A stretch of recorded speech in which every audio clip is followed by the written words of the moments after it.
एक छोटे से शहर में जिसका नाम हम नहीं भी बताएं तो भी कोई फर्क नहीं पड़ेगा, क्योंकि अपने शहर में हर छोटा देश एक ही चीज से पता चलता है।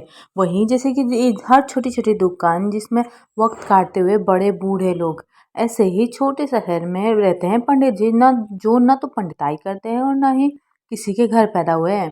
लेकिन फिर भी पूरा शहर और अब तो इंटरनेट की बदौलत जाने कहाँ कहाँ से लोग उनको पंडित जी बोल के पहचानते हैं।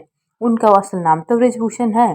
एक सरकारी स्कूल में जिंदगी भर काम करने के बाद में ठीक ठाक पेंशन लेने के बाद में रिटायर हुए पर्सन, घर पे सिंपल सी वाइफ है, दो बेटे हैं जो बड़े शहर में अच्छी जॉब्स पे हैं। कुल मिला के उनकी लाइफ बहुत सुकून की है। बट लोग उनको पंडित जी क्यों बोलते हैं, अब ये कहानी है। उन दिनों सरकारी ऑफिसों में भी कंप्यूटर का बोलबाला चलता था और सरकारी स्टाफ को उन्हें चलाने सिखाने के लिए ट्रेनिंग दी जा रही थी। ब्रिजभूषण जी हमेशा से पढ़ने और नई चीज़ें सीखने में बहुत ही यकीन रखते थे। उन्होंने ना सिर्फ लिटरेचर ही बल्कि रिलीजियस बुक्स का को भी बड़े इंटरेस्ट से पढ़ा था। बल्कि उनकी पत्नी के शब्दों में कहे तो रामायण और गीता तो वो घोट के पी चुके थे। अक्सर घर और ऑफिस की महफिलों में बहुत सुंदर शब्दों में रामचरितमानस की चौपाइयाँ, गीता के श्लोकों को बड़ी सिंपल और इजी एक्सप्लेनेशन देते थे। अब जब कंप्यूटर सीखने की बारी आई तो इसमें भी उन्होंने बड़े इंटरेस्ट के साथ पार्टिसिपेट लिया, जबकि उनके साथ के बाकी लोग क्यों बड़े पेमन से कतराते हुए हिस्सा ले रहे थे। उनको ट्रेनिंग देने वाली टीम कहीं बाहर से आई हुई थी। चार जवान लड़के जो शायद अभी अभी पढ़ाई पूरी करके निकले थे, उनको सिखा रहे थे। इस टीम में एक लड़का था जो बहुत कूल काम नेचर का था, बड़े पेशेंस से लोगों को सिखाता था और कभी भी बेवकूफ़ी भरे सवालों के लिए गुस्सा नहीं करता था।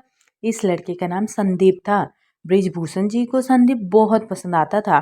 इधर कुछ दिनों से ब्रिजभूषण जी देख रहे थे कि संदीप कुछ शांत सा रहने लगा। उसके चेहरे पे हमेशा रहने वाली मुस्कान थी ही नहीं, अक्सर कहीं खोया हुआ रहता था और अजीब सी सैडनेस उसकी आंखों में बनी ही रहती थी। अब ब्रिजभूषण जी एक्सपीरियंस आदमी थे, जानते थे कि इस एज में अगर डिप्रेशन ने पकड़ लिया तो जिंदगी खराब कर देने वाला है। इसीलिए उन्होंने संदीप से बात करने की सोची और एक दिन उसे डिनर पर घर बुला लिया। संदीप आया और खाना खाने के बाद में पंडित जी उसको साथ में लेकर के वॉक में चले गए। फिर बातों बातों में उसकी परेशानी का कारण पूछ लिया। पहले तो वो टालता रहा, लेकिन फिर उसने अपनी परेशानी का रीजन बताया।